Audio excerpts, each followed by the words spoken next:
Au nom de la célèbre marque Porsche se cache une histoire étonnante, mais aussi sombre, remplie de succès éclatants et d'événements tragiques, d'innovations spectaculaires et de destruction.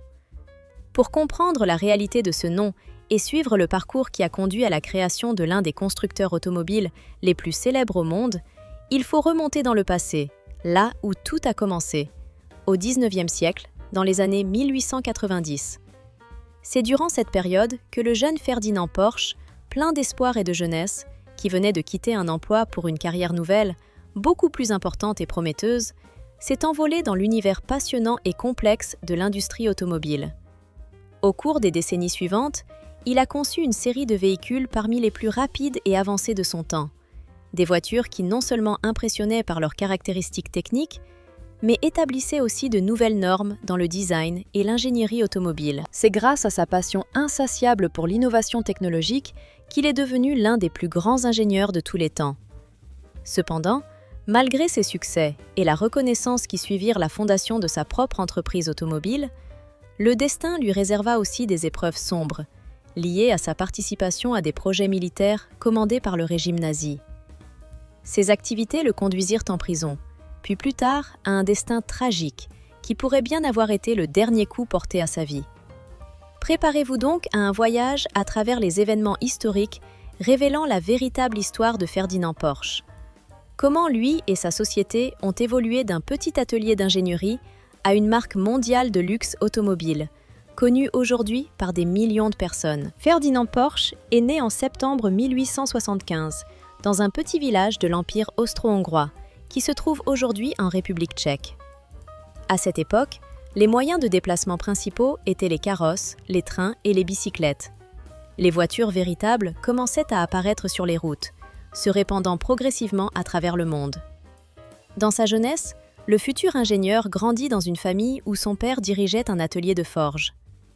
Élevé dans une atmosphère de travail artisanal, Ferdinand assimilait des compétences et des valeurs liées au travail manuel, mais il ne rêvait pas de rejoindre l'affaire familiale.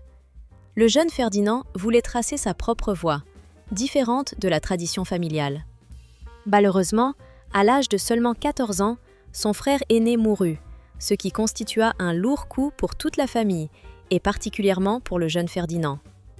À la suite de cet événement douloureux, il dut quitter l'école et commencer à travailler dans la forge de son père, devenant l'aîné de la famille et responsable de la continuation du métier artisanal. Ces années furent difficiles pour lui, car il se retrouvait à effectuer un travail qu'il n'aimait pas et qui ne lui inspirait pas l'épanouissement personnel. Mais le jeune Ferdinand n'avait pas seulement envie de gagner sa vie. Il ressentait une passion particulière et une curiosité pour l'électricité. À une époque où l'électricité était encore un luxe et où l'éclairage des maisons se faisait à la lueur de bougies ou de lampes à gaz, il observait avec un intérêt évident le développement des nouvelles technologies. À la fin du XIXe siècle, les lampes électriques commençaient à pénétrer de plus en plus dans la vie quotidienne, remplaçant peu à peu les anciennes sources de lumière. Excité par les possibilités offertes par l'électricité, Ferdinand commença à expérimenter avec des circuits électriques dans le coin le plus isolé de la maison, le grenier. Il s'adonnait assidûment à cette passion en créant ses propres schémas électriques et dispositifs d'éclairage. Son père, quant à lui, ne partageait pas l'intérêt de son fils pour l'électricité et le regretta souvent, reprochant qu'il perdait son temps avec des stupidités et qu'il se distrayait des affaires familiales. Cependant, voyant la passion et l'engagement que son fils mettait dans la science, il décida de lui donner sa chance. Il inscrivit Ferdinand à l'École impériale de technologie à Raichen, une institution prestigieuse où le jeune homme pouvait développer ses compétences d'ingénieur. Là, il maîtrisa rapidement les bases de l'électrotechnique et, après seulement quelques mois d'études, il conçut son propre générateur pour centrale électrique et installa des lampes dans toute la maison. Ce succès donna à Ferdinand une confiance en lui et ouvrit de nouveaux horizons pour sa réalisation personnelle. Son père, voyant le talent et la passion de son fils, reprit enfin sa position et lui permit d'embrasser la voie de la recherche scientifique et de l'ingénierie. Ce petit mais crucial pas dans la vie de Ferdinand fut le début d'un parcours qui, comme on le découvrira plus tard, changera non seulement son destin, mais aussi toute l'industrie automobile mondiale. Au début du XXe siècle, en 1893, Alors qu'il venait tout juste d'avoir 18 ans, il quitta sa maison natale pour commencer son premier emploi dans une société appelée Belliger, spécialisée dans la fabrication de matériel électrique à Vienne. Là, de nouveaux défis, de nouvelles responsabilités et opportunités l'attendaient, qui lui permettraient par la suite de devenir l'un des ingénieurs et créateurs les plus célèbres de l'histoire de l'industrie automobile. Reconnu comme un ingénieur talentueux et d'une compétence exceptionnelle, Ferdinand Porsche s'empressa de bâtir une réputation dans le milieu professionnel grâce à ses compétences techniques remarquables et sa capacité à aborder de manière créative des problèmes complexes. Grâce à ses aptitudes hors du commun, il gravit rapidement les échelons et finit par devenir la personne responsable des décisions clés dans une entreprise qui, à cette époque, avait déjà acquis la réputation d'innovation.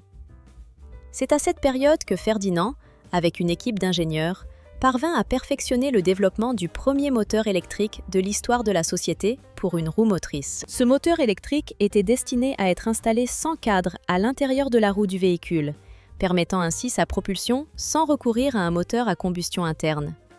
À l'époque, de tels moteurs électriques étaient principalement utilisés dans les bicyclettes, mais rapidement, l'idée d'utiliser ces systèmes a commencé à se développer activement, car les premiers automobiles commençaient à apparaître autour.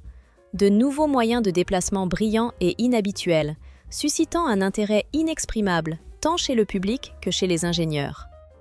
Dans ce contexte, Ferdinand ne pouvait rester en marge et, faisant preuve d'initiative, il décida non seulement d'améliorer ses recherches sur les moteurs électriques, mais aussi de les utiliser dans de nouveaux projets liés à l'automobile. L'époque était telle que les premiers véritables véhicules à moteur commençaient tout juste à apparaître dans la région, provoquant une excitation et un enthousiasme indescriptibles chez ceux qui les voyaient pour la première fois. Inspiré par cette rupture technologique, Ferdinand, pendant 5 ans, travaillant chez Quad 10, prit la décision courageuse d'abandonner ses activités précédentes pour entamer une nouvelle étape dans sa carrière.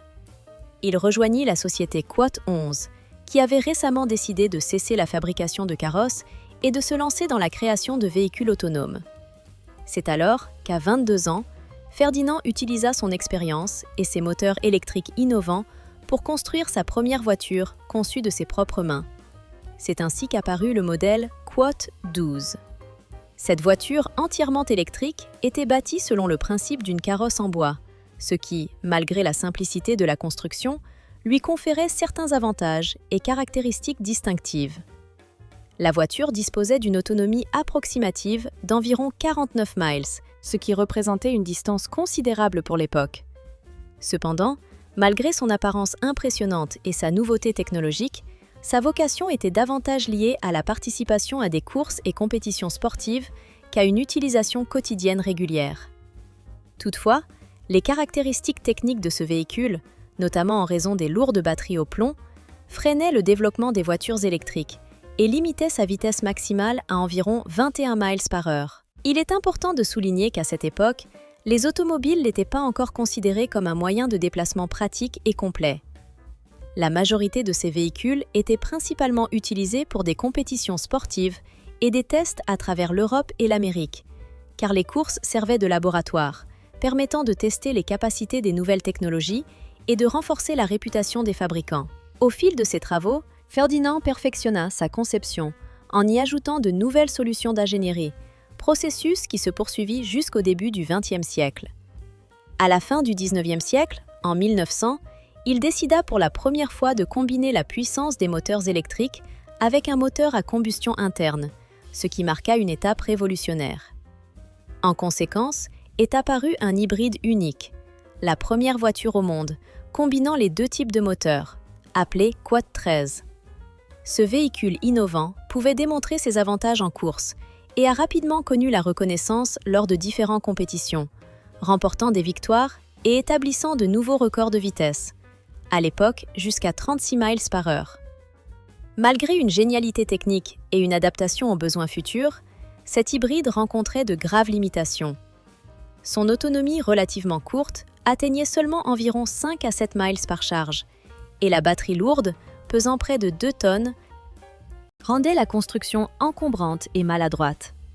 Ces défauts, combinés à le conservatisme du marché, ont retardé le développement des voitures électriques d'environ un siècle.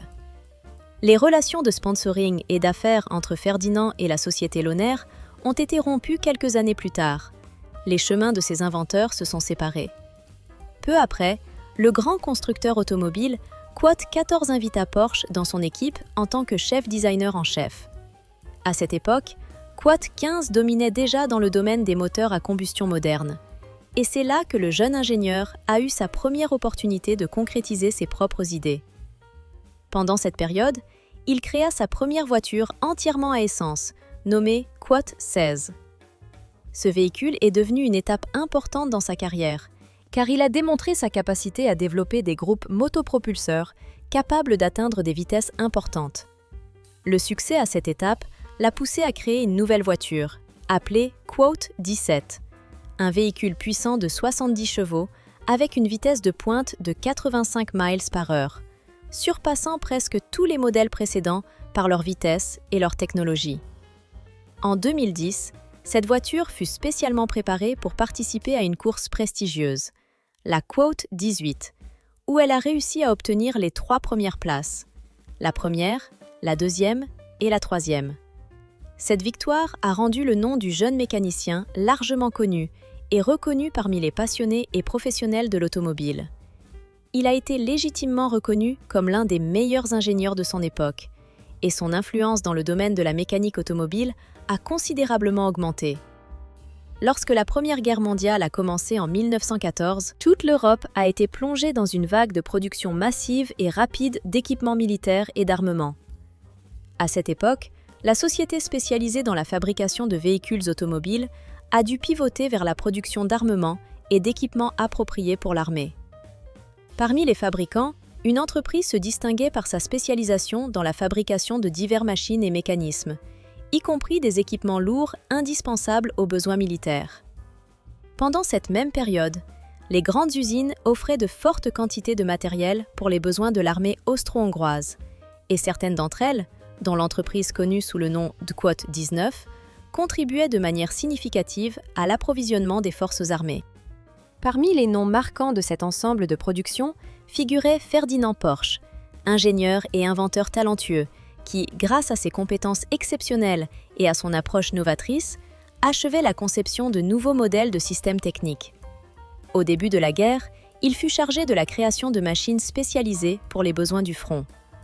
En particulier, il conçut de puissants châssis pour l'artillerie et des moteurs pour aéronefs. Parmi ses créations figuraient des moteurs lourds pour dirigeables et avions, ainsi que du matériel militaire spécialisé, comme les tracteurs d'artillerie de type ME-17 Goliath. C'est à cette période que Porsche se bâtit la réputation de l'un des meilleurs ingénieurs de son temps, capable de créer des dispositifs innovants et essentiels pour la défense. À la fin de la Première Guerre mondiale, achevée en 1918, Porsche décida de revenir à une activité civile, en se concentrant de nouveau sur la fabrication automobile. Il développa alors de nouvelles voitures de sport, destinées à susciter l'intérêt du public et à faire la preuve de ses compétences d'ingénierie. En 1921, une nouvelle voiture fit son apparition sur les lignes de production, fruit de ses expérimentations et de son audace technique. Il était convaincu que la création de véhicules plus compacts, plus légers et plus maniables permettrait à ces bolides d'obtenir de meilleurs résultats en course, surpassant ses concurrents dotés de moteurs plus puissants mais plus lourds et encombrants. Porsche lança un prototype de sa nouvelle voiture expérimentale, et à sa grande surprise, celle-ci performa admirablement lors des compétitions.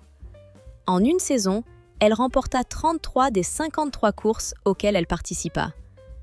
Un événement particulièrement marquant fut la victoire lors du prestigieux concours Florio Target en 1922.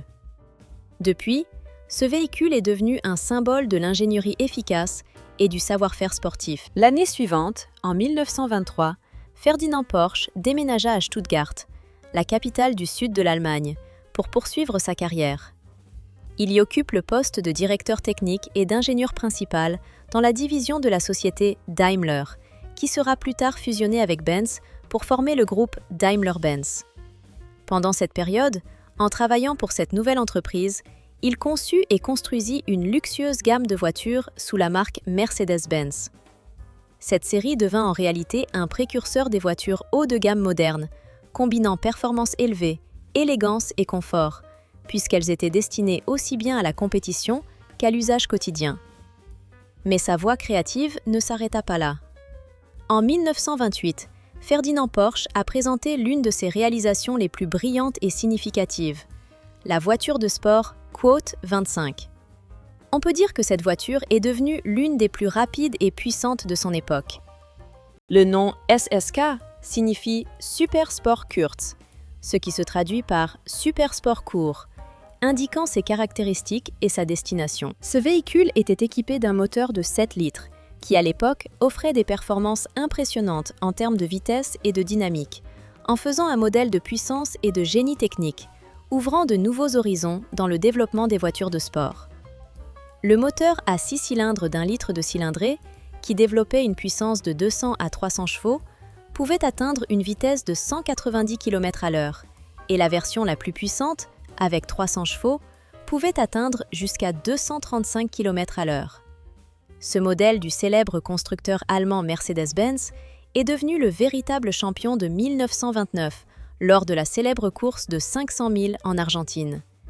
Par la suite, il remporta plusieurs autres victoires importantes, notamment au Grand Prix de Cordoba en 1929 et 1930, ainsi qu'au Grand Prix d'Irlande en 1930. La série de victoires en course dura encore plusieurs années, culminant avec une victoire triomphale en 1931 lors de la course de Mela-Mele, considérée alors comme la meilleure et la plus rapide voiture de sport au monde. Cela témoignait du haut niveau de l'ingénierie et du prestige de cette machine. Parallèlement, Porsche créa une version améliorée de son châssis. Il s'agissait d'un roadster troué, qui devint un véritable phénomène grâce à l'extravagance excessive de l'apparence de la carrosserie et à l'originalité des idées de design. Ce modèle renforça encore la réputation de Ferdinand Porsche en tant que l'un des inventeurs automobiles les plus géniaux de l'époque. Cependant, peu après la présentation de cette voiture, Ferdinand Porsche a compris que ses divergences créatives avec la direction de Mercedes-Benz devenaient irremplaçables. Il décida de quitter la société et entra travailler dans un autre groupe automobile. Malheureusement, cette usine fut rapidement plongée dans la crise provoquée par la Grande Dépression, et elle fit faillite peu de temps après. C'est à ce moment difficile que Porsche prit la décision la plus importante de sa carrière. Il fonda sa propre entreprise automobile, Porsche GmbH. Avant de créer cette nouvelle organisation, il fit appel à de nombreux anciens partenaires et collaborateurs, dont le plus important était sans doute son propre fils, Ferry. Comme son père, Ferry montra rapidement un grand intérêt pour la conception et la technique, faisant preuve de capacités remarquables et assimilant rapidement de nouvelles connaissances.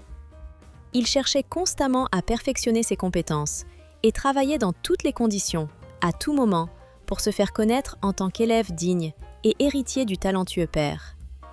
Au début, la société Porsche ne s'occupait pas de la production de masse de voitures sous sa propre marque. Elle se spécialisait principalement dans le conseil et le développement de systèmes motorisés pour d'autres constructeurs automobiles. Mais malgré son haut niveau d'ingénierie et sa réputation, l'entreprise a rencontré un problème majeur.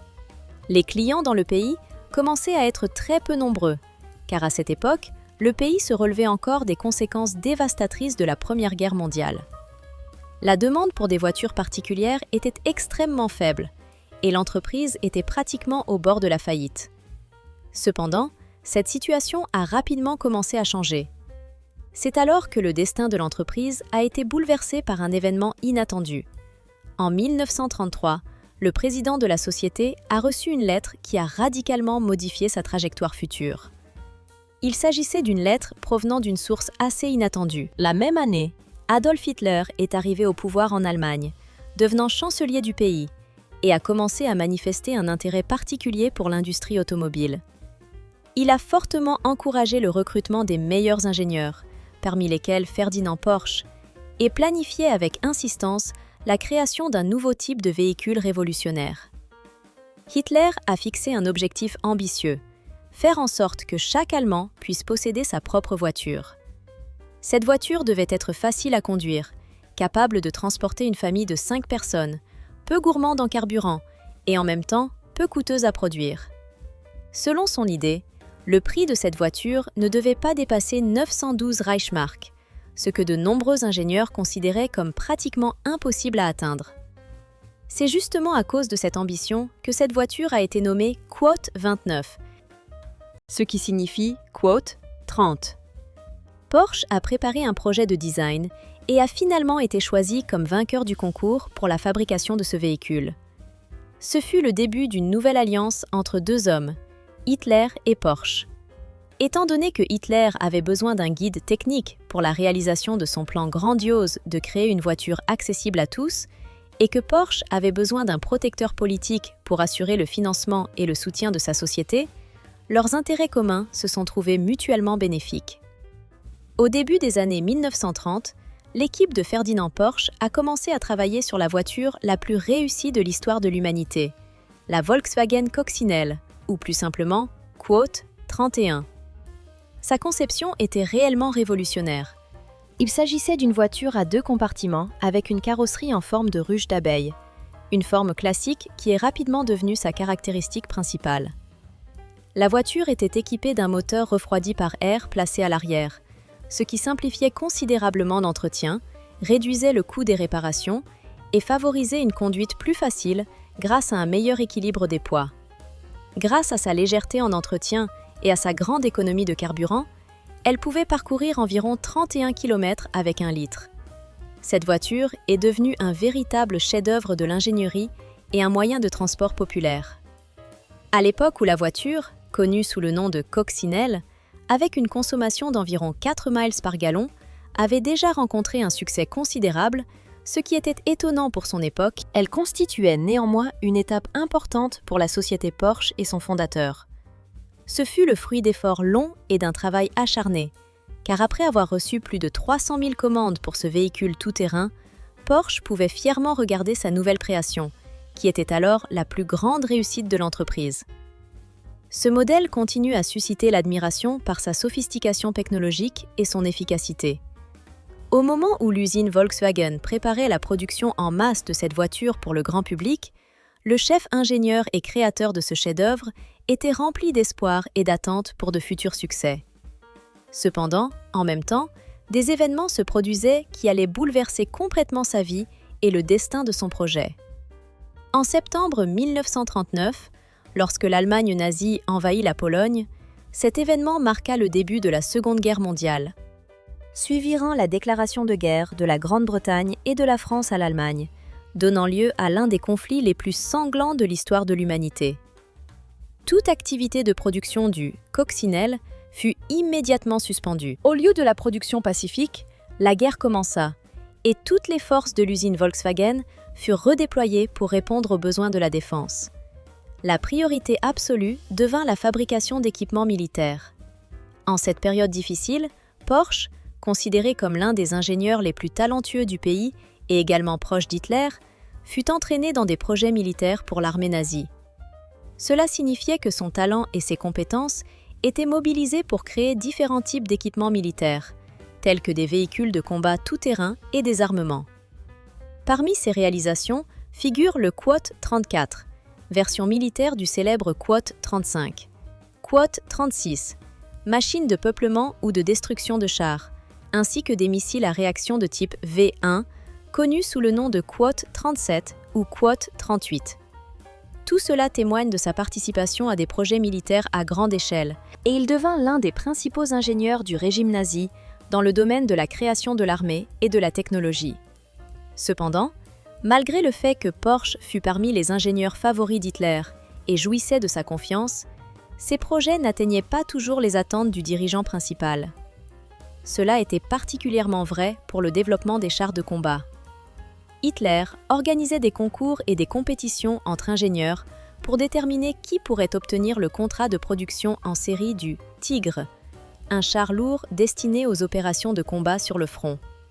Dans ces conditions, Porsche a créé sa propre version, une sorte de char hybride appelé Ferdinand, qui se distinguait par une configuration unique utilisant à la fois un moteur à essence et un système de transmission électrique. C'était une solution véritablement révolutionnaire pour l'époque. Cependant, les difficultés avec sa mise en œuvre furent nombreuses. En conséquence, les moteurs utilisés se révélèrent trop complexes et excessivement retravaillés, ce qui entraîna de nombreux problèmes techniques. La machine souffrait de pannes fréquentes et rencontrait des défaillances même lors des essais.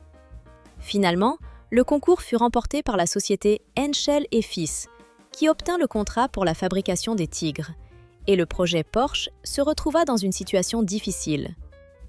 Afin de préserver ses idées et développements, Porsche fabriqua avant le début du concours une centaine de châssis destinés à sa conception. Il espérait pouvoir, d'une manière ou d'une autre, corriger la situation et poursuivre le travail sur le projet. Malgré la perte du concours, les militaires allemands décidèrent finalement d'utiliser la conception de Ferdinand à d'autres fins. Ils transformèrent son usage du char lourd en un véhicule plus léger et mobile, destiné à détruire les chars ennemis. Ces véhicules reçurent de nouveaux noms, éléphants, et furent équipés d'armes anti-chars. En fin de compte, ils furent modifiés en Echenski, des engins de destruction lourds, peu mobiles mais très efficaces au combat, capables d'infliger des dégâts importants à l'ennemi. Toutefois, malgré cela, la majorité de ces machines souffraient de leurs propres défauts techniques. Leurs moteurs tombaient souvent en panne et leur mobilité laissait à désirer, ce qui faisait que beaucoup d'entre elles ne survivaient pas jusqu'à la fin de la campagne, victimes de combats ou de pannes. Il faut également mentionner le côté sombre de l'activité de Porsche durant la guerre. Il est rapporté que l'usine de Stuttgart utilisait le travail forcé d'esclaves, ce qui a suscité une grande indignation. Au départ, cette information fut niée, assimilant l'établissement à un petit bureau incapable de participer à de telles pratiques. Mais plus tard, notamment à la fin du XXe siècle, des témoignages et récits de personnes faites prisonnières et contraintes de travailler dans l'usine sous le régime nazi ont commencé à apparaître. Ces témoignages décrivaient en détail les conditions difficiles, la détention coercitive et l'exploitation des esclaves, parmi lesquels figuraient des prisonniers de guerre, des détenus civils et des civils capturés de force. En réponse à ces révélations, la direction de Porsche exprima ses regrets et versa d'importantes sommes, des millions d'euros, dans des fonds d'indemnisation pour les victimes.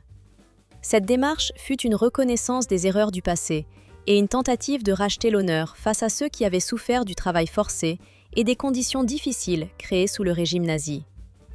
Il convient de noter qu'à cette époque, l'utilisation du travail forcé était une pratique généralisée dans de grandes usines allemandes, employant de nombreux ouvriers.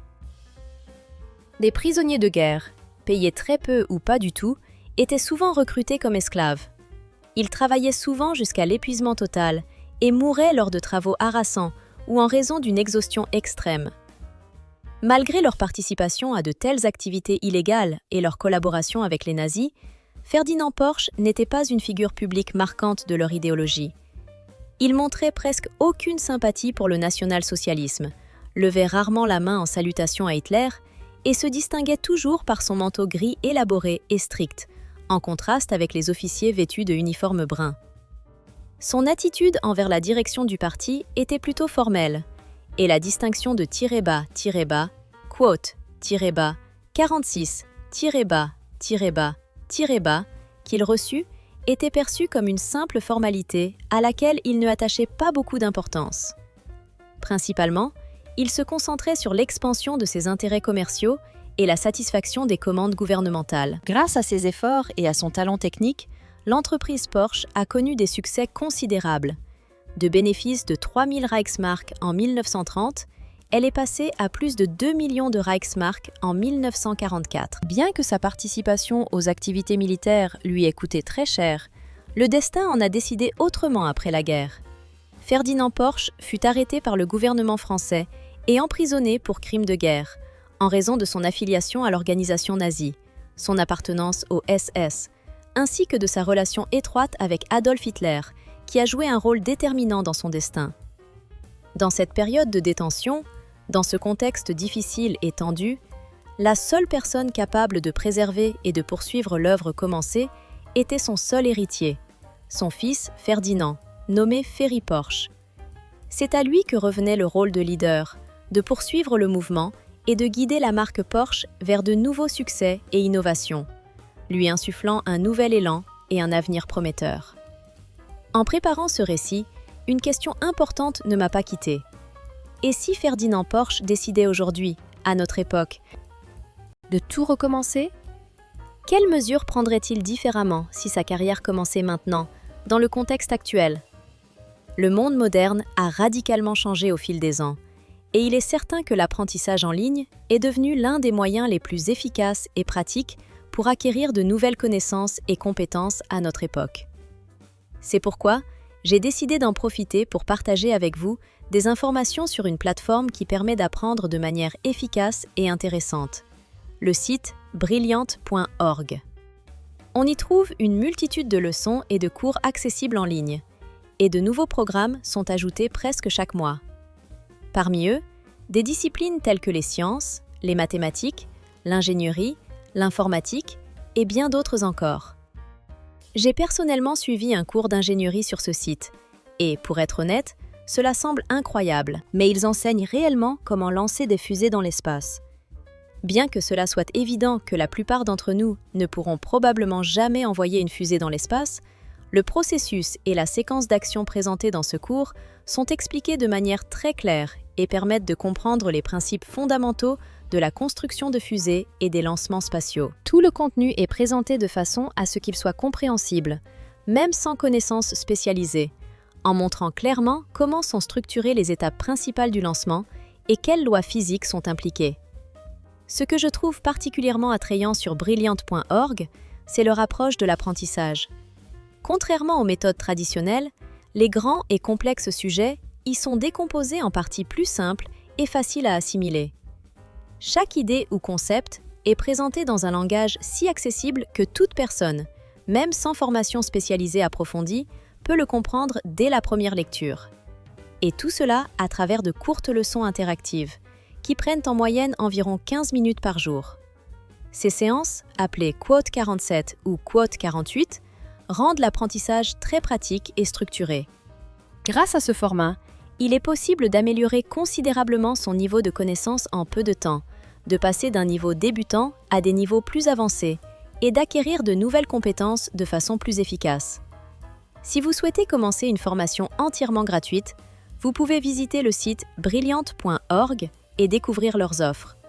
Vous y trouverez non seulement des supports théoriques, mais aussi des exercices pratiques qui aident à consolider les connaissances acquises et à développer la pensée analytique. Cette méthode est particulièrement utile pour ceux qui veulent non seulement recevoir des informations, mais aussi apprendre à les appliquer en pratique, que ce soit dans les domaines de la science, de la technique ou de la programmation. La conclusion est la suivante. L'apprentissage moderne offre de nombreuses possibilités, et des plateformes en ligne comme brilliant.org le rendent non seulement accessible, mais aussi très engageant, ce qui contribue à une assimilation plus efficace des concepts et compétences les plus complexes nécessaires à une carrière réussie ou à la croissance personnelle. Texte à retranscrire. Une grande entreprise automobile, ou cliquez simplement sur le lien dans la description ci-dessous. Les 200 premières personnes pourront bénéficier d'une réduction de 20% sur l'abonnement annuel à l'option Premium Quote 0. Merci à Quote 1 pour le soutien parrainé de cette vidéo. Revenons maintenant à l'histoire de Ferry. Il a hérité de son père une passion sincère pour les voitures, ainsi qu'un talent pour la création automobile. Au cours de sa vie, il a déjà construit plusieurs véhicules, parmi lesquels se distinguait le Quote 49, un mot allemand signifiant Quote 50. Ce véhicule unique a été créé dans le but de permettre une mobilité aisée, aussi bien sur terre que sur l'eau, et a été très utile aux soldats allemands durant la guerre. Grâce à cette solution technique, Ferry et son père ont été capturés par les autorités françaises. Ils ont été arrêtés et ont passé plusieurs mois en détention.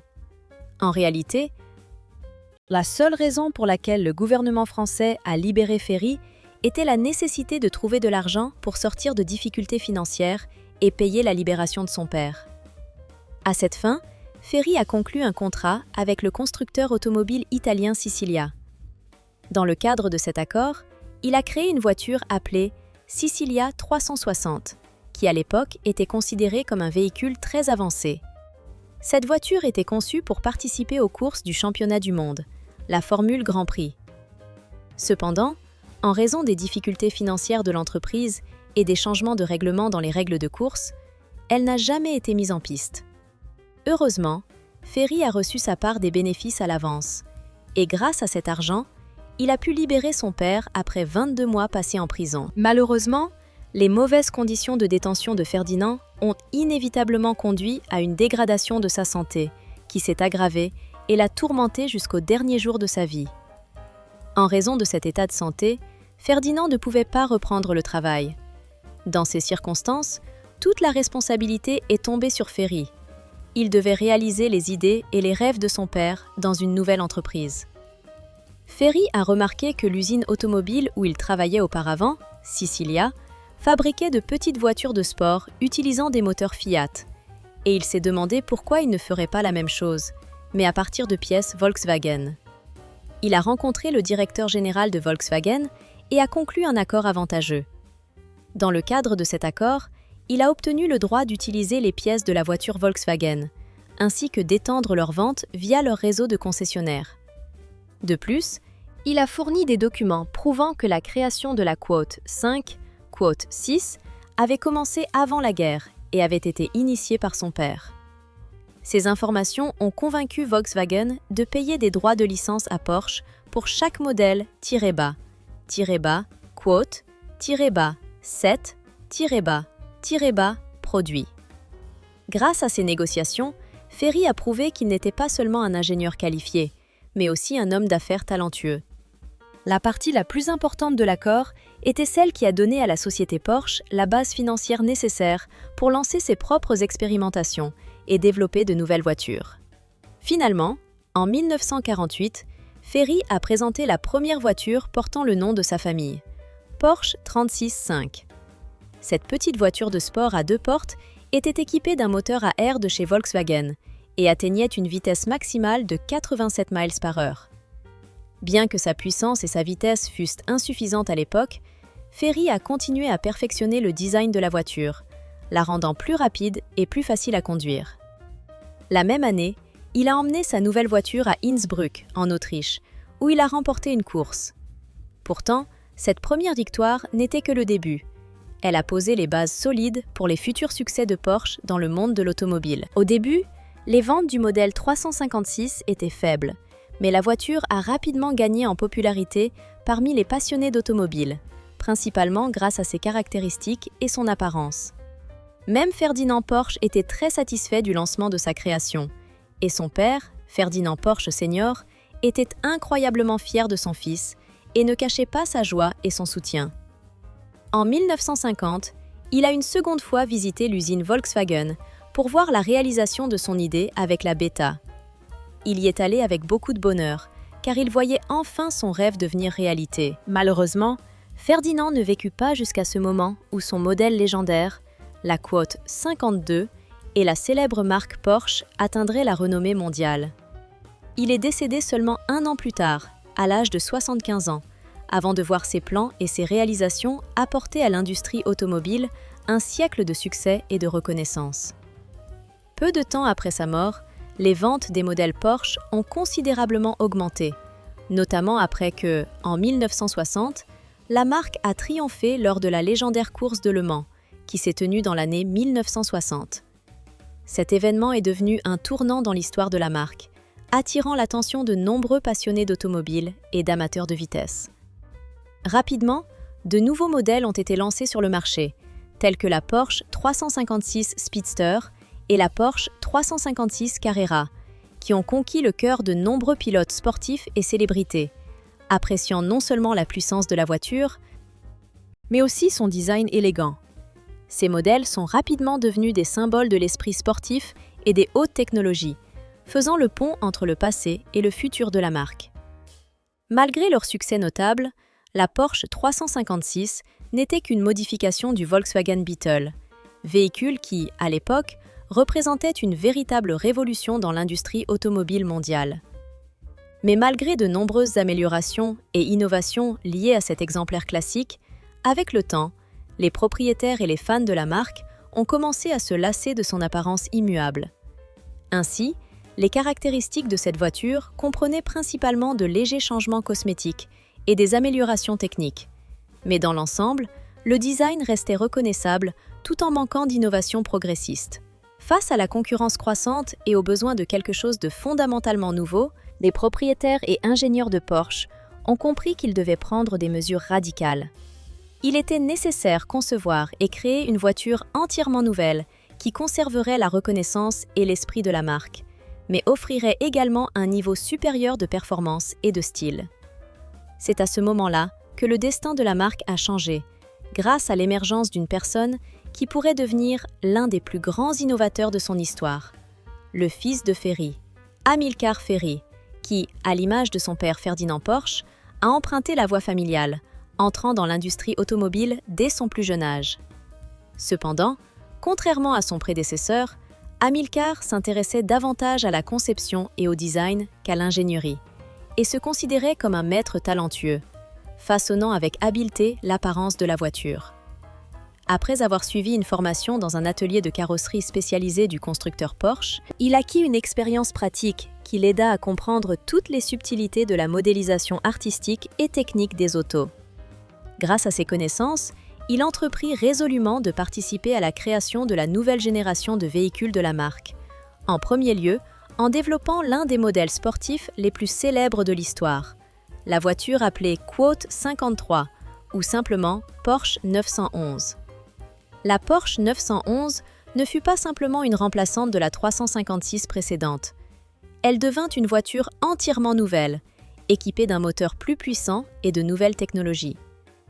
Elle était dotée d'un moteur boxeur 6 cylindres, contrairement aux 4 cylindres installés sur son prédécesseur, et possédait un moteur unique en position arrière, refroidi par air. Cette technique innovante apporta des avantages considérables. Grâce à une répartition précise du poids et à un équilibrage optimal de la carrosserie, la maniabilité et l'accélération de la voiture pouvaient atteindre des sommets jusque-là inégalés.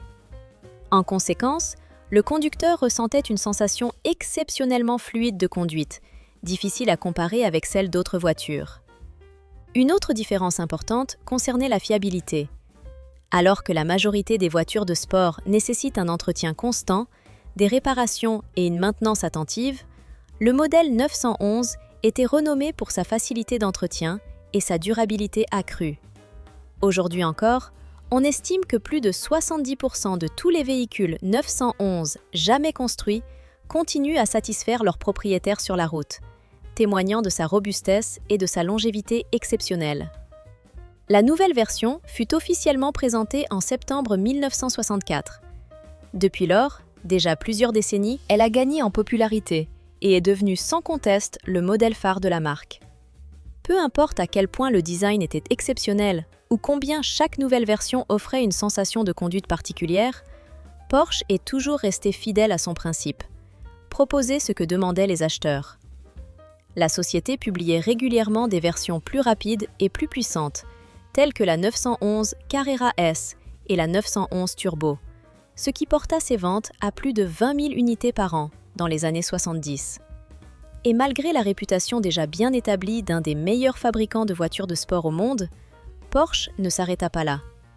Leur esprit sportif devint encore plus palpable.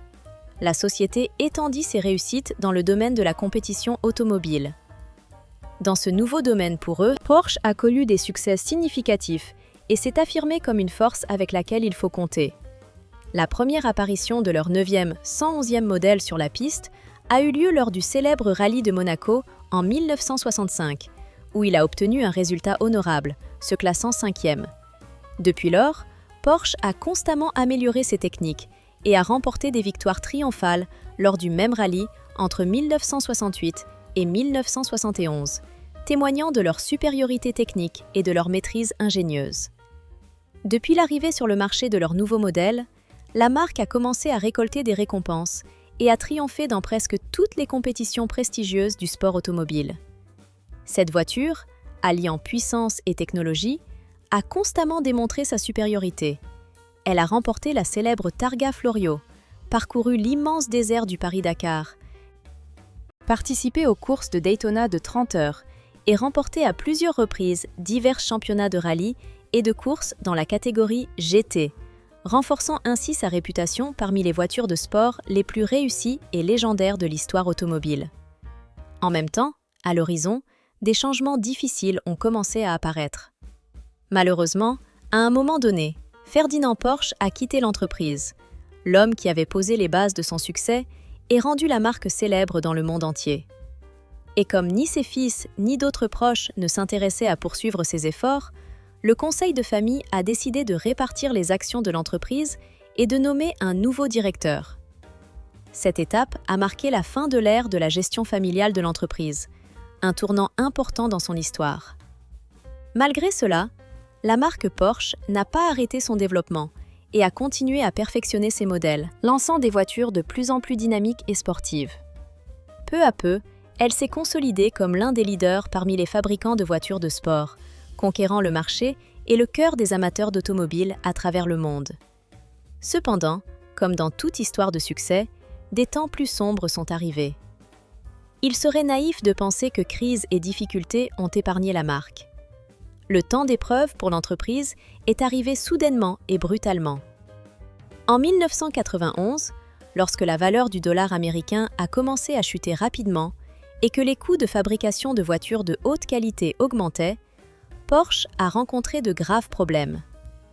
En 1991, les ventes de la société ont chuté à seulement 250 000 unités, soit la moitié de ce qu'elles étaient 5 ans plus tôt, et la perte totale a atteint 240 millions de marques allemandes. À la fin des années 1990, la situation est devenue encore plus critique. L'entreprise ne vendait plus qu'environ 14 000 voitures par an, sa situation financière étant pratiquement au bord de la faillite. Dans ces conditions, il était nécessaire d'agir rapidement et résolument pour éviter l'effondrement total. Alors, osant prendre la décision la plus importante de son histoire, la direction de la société a fait une démarche inhabituelle pour elle auprès du public. Elle a annoncé le début de la production de SUV, des véhicules d'un tout nouveau genre pour la marque Porsche. À cette époque, le marché des SUV, c'est-à-dire des véhicules utilitaires sportifs, venait à peine de se développer activement et commençait à gagner en popularité. Aux États-Unis d'Amérique, c'est précisément à ce moment-là que les SUV sont devenus une véritable mode, surpassant en vente les voitures particulières classiques. Et tout cela se passait encore à la fin des années 90. Cependant, le projet envisagé a rencontré de vives objections et une réaction négative de la part des amateurs d'automobiles et des critiques. Tout cela s'expliquait simplement. L'image traditionnelle de la marque Porsche reposait sur la fabrication de voitures de sport luxueuses, performantes, capables de se comporter impeccablement aussi bien sur la route que sur les circuits de course. Créer un véhicule familial tout-terrain semblait en contradiction avec l'essence même de la marque, car cela signifiait que pour la première fois dans l'histoire, l'entreprise présenterait sur le marché un modèle à 4 portes, ce qui n'était pas caractéristique de cette marque jusqu'alors. Pourtant, malgré une critique acerbe et des doutes, en 2002, un SUV nommé Cayenne a été présenté au monde. Et, à la surprise de beaucoup, voire souvent des sceptiques, ce véhicule n'a pas seulement répondu aux attentes, mais est devenu un véritable succès commercial. Il est devenu non seulement le meilleur vendeur de la société, mais aussi a conquis le cœur de nombreux fans de la marque à travers le monde. On peut dire que visuellement, le Cayenne apparaissait assez atypique pour une marque Porsche. Toutefois, à l'intérieur, il conservait toute la puissance, la dynamique et la fiabilité pour lesquelles la marque était réputée depuis de nombreuses années. Grâce à ses intérieurs luxueux, son confort et son habitacle spacieux, ce SUV non seulement a maintenu sa popularité, mais a aussi permis à l'entreprise d'éviter une faillite. En fin de compte, c'est la vente du Cayenne qui a sauvé l'entreprise de la faillite. Aujourd'hui, les modèles Cayenne et plus récents, le Macan, représentent plus de 70% de toutes les ventes de la société sur le marché américain, ce qui témoigne de l'indéniable popularité de ces voitures parmi les acheteurs. Certains les qualifient même de SUV les plus sportifs du segment.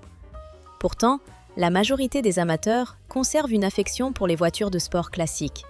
Des modèles modernes, tels que la Porsche Panamera et le tout-électrique Tiguan, restent parmi les voitures de sport les plus performantes de la marque.